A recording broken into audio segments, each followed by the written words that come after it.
بسم اللہ الرحمن الرحیم۔ السلام علیکم ورحمۃ اللہ تعالی وبرکاتہ۔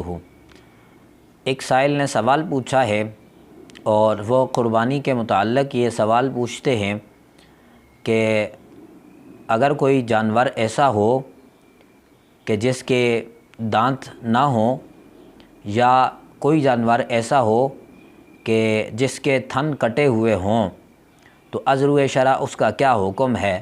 آیا ایسے جانور کی قربانی جائز ہوگی یا نہیں؟ وضاحت فرما دیں۔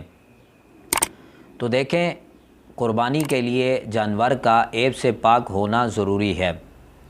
جانور میں کوئی بھی عیب نہ ہو تب قربانی جائز اور درست ہوگی، لیکن کچھ عیب شریعت میں قابل قبول ہوتے ہیں، وہ قبول کیے جاتے ہیں۔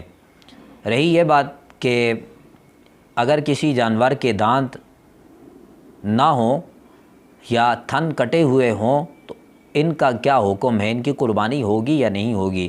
دیکھیں، ایسے جانوروں کی قربانی کی شریعت اجازت نہیں دیتی۔ ایسے جانوروں کی قربانی کرنا یہ جائز اور درست نہیں ہے۔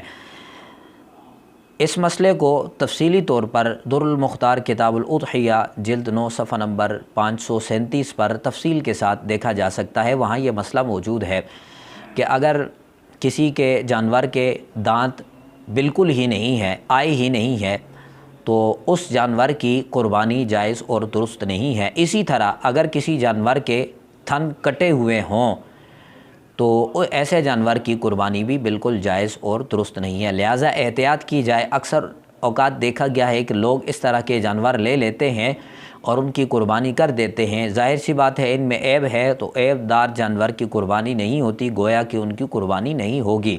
لہٰذا جانور خریدنے سے پہلے انسان کو یہ دیکھ لینا چاہیے کہ اس میں کوئی عیب موجود ہے یا نہیں ہے۔